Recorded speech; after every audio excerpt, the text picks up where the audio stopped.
గేట్లు ఓపెన్ చేసినాం, ఇక పిసిసి ప్రెసిడెంట్ గా రాజకీయం ఏంటో చూపిస్తా సీఎం రేవంత్ రెడ్డి. ప్రభుత్వాన్ని పడగొడతామంటే చూస్తూ ఊరుకోం. నిజాం నవాబుకు నకలు కేసీఆర్. 1948 సెప్టెంబర్ 17 లెక్కనే 2023 డిసెంబర్ 3 కూడా. కల్వకుంట్ల ఫ్యామిలీ అవినీతి వేల కోట్లలో ఉంది. పూర్తి స్థాయి నివేదికలు రాగానే చర్యలు తప్పవు. గత ప్రభుత్వం నాటిన గంజాయి మొక్కలను ఏరేస్తున్నాం. ఆర్ఎస్ ప్రవీణ్ కు టీఎస్పీఎస్సీ చైర్మన్ గా ఆఫర్ ఇస్తే పెద్ద బాధ్యత ఉందని తిరస్కరించిండు. కేసీఆర్ తో కలవడంపై ప్రవీణే జవాబు చెప్పాలని వ్యాఖ్య. ఇంకా కాంగ్రెస్ లో చేరికల గేట్లు ఓపెన్ చేశామని సీఎం రేవంత్ రెడ్డి అన్నారు. లోక్సభ ఎన్నికల కోడ్ వచ్చిందని ఇక నుంచి తాను పిసిసి ప్రెసిడెంట్ గా తన రాజకీయం ఏమిటో చూపిస్తానని చెప్పారు. కాంగ్రెస్ ప్రభుత్వాన్ని కూలుస్తామని బీఆర్ఎస్ బీజేపీ నేతలు పదే అంటున్నారు. వాళ్ళు ప్రభుత్వాన్ని పడగొడతామంటే చూస్తూ ఊరుకోమని హెచ్చరించారు. తాము అధికారంలోకి వచ్చిన 100 రోజుల్లో ఎలాంటి ఫిరాయింపులకు పాల్పడలేదని, కానీ ఇప్పటి నుంచే తాను రాజకీయం ప్రారంభించానని, తమ పార్టీలోకి పొద్దునే ఓ గేటు తెరిచామని, మొత్తం ఇంకా తెరవలేదని అన్నారు. ఇవాళ ఆదివారం ఒక ఎంపీ ఎమ్మెల్యేకు గేటు ఓపెన్ చేసినాం, వాటిని మూసేసేది ఏముంటది, అవతల ఖాళీ అయినాక మూసినా తెరిచినా ఒకటే కదా అని ఆయన వ్యాఖ్యానించారు. కాంగ్రెస్ ప్రభుత్వ 100 రోజుల పాలనపై టీయూడబ్ల్యూజే ఆధ్వర్యంలో ఆదివారం బషీర్బాగ్ ప్రెస్ క్లబ్ లో ఏర్పాటు చేసిన మీట్ ది ప్రెస్ కార్యక్రమంలో సీఎం రేవంత్ రెడ్డి మాట్లాడారు. నిజాం నవాబుకు కేసీఆర్ నకలు అని విమర్శించారు. నకలు కాదు, మొత్తం 7 నిజాంలను రోట్లేసి దంచితే వెళ్ళినోడు ఒక్కడు కేసీఆర్.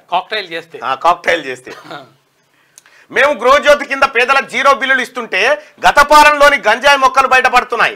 ఇవి ఇంకా వాసనలు వెదజల్లుతూనే ఉన్నాయి. తెలంగాణ ఎలక్ట్రిసిటీ రెగ్యులేషన్ కమిషన్ నుంచి ఒక నోటీస్ వచ్చింది. ముందుగాల సబ్సిడీని సంస్థలకు కట్టిన తర్వాతనే 0 బిల్లులు ఇవ్వాలని అందులో ఉంది. ఆ మేధావి కమిషన్ చైర్మన్ తన్నీరు రంగారావుకి నేను చెప్పదలుచుకున్నా, గత బీఆర్ఎస్ సర్కార్ విద్యుత్ సంస్థలకు 40,000 కోట్లు బాకీ పెట్టి ఉచిత కరెంటు పేరిట గొప్పలు చెప్తే ఎందుకు స్పందించలే? నీ ఇంటి పేరు తన్నీరు ఉన్నంత మాత్రాన పన్నీర్ అనుకుంటున్నామేమో. తెలివితేటలు మానుకో. ఈ గంజాయి కలుపు మొక్కలను పీకే పనిలో ఉన్నాం. కుట్రదారులు ఫామ్ హౌస్ లో ఉండి కనుసైగలు చేస్తుంటే కొంతమంది తెలివితేటలు ప్రదర్శిస్తున్నారు. వాళ్ళు అడ్డుపడినా మేము పేదలకు 0 బిల్లులు అమలు చేస్తామని చెప్పి ఈయన ఎవరు? ఈ తన్నీర్ రంగారావు అని చెప్పి సిరిసిల్ల కాన్స్టిట్యున్సీన వెలమ ఆయన తీసుకొచ్చి ఎలక్ట్రిసిటీ రెగ్యులేషన్ కమిషన్ పెడితే ఆయన నియామకమే అక్రమం. ముఖ్యమంత్రి గారు, ఆయన నియామకమే అక్రమం. నేను ఏది ఎలక్ట్రిసిటీ రెగ్యులేషన్ కమిషన్ ముంగట తెలంగాణ ప్రజల తరఫున వాదనలు వినిపించడానికి పోయినా స్వయంగా నేనే మాట్లాడినా. ఆ చైర్లో కూర్చున్నాడు ఆయన. నువ్వే అక్రమంగా వచ్చినావు ఇక్కడికి, ఈ ముసలోళ్ళందరినీ పెట్టుకొని తెలంగాణ విద్యుత్ సంస్థలను నాశనం చేసినావని చెప్పిన. కాబట్టి ఆయనను ఇంకా ఎక్కువ రోజులు కూడా ఉపేక్షించడానికి వీల్లేదు. ఎలక్ట్రిసిటీ రెగ్యులేషన్ కమిషన్ నుంచి ఆయనను తొలగించాలి చైర్మన్ పదవి నుంచి.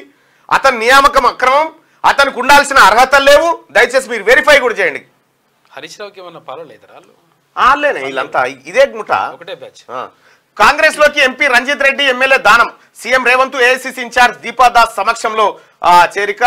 ఇద్దరు చేరిరట కాంగ్రెస్ పార్టీలో, రంజిత్ రెడ్డి గారు అలాగే దానం నాగేందర్ గారు.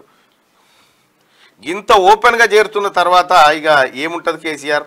వచ్చిన ఇది ఉట్టే కలిసిపోతుంది, అభివృద్ధి కాదు, నడుస్తూనే ఉంది కథ.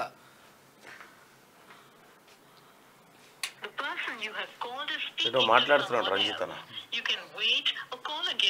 ఇంకా ఒక్క గేటుకే ఓ ఎంపీ ఎమ్మెల్యేవా, ఇంక 80 ఉన్నాయో 90 ఉన్నాయో గేట్లు.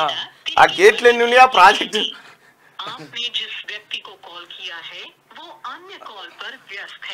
Champion RCB.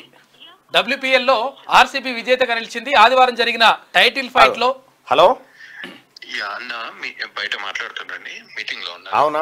నేను మళ్ళా మాట్లాడుతున్నా, నాతో పాటు 1 నిమిషం లైవ్ లో మాట్లాడతాడేమో అని. నేను చెప్తానండి మీకు. ఓకే, మీటింగ్ లో మాట్లాడతాను. రైట్.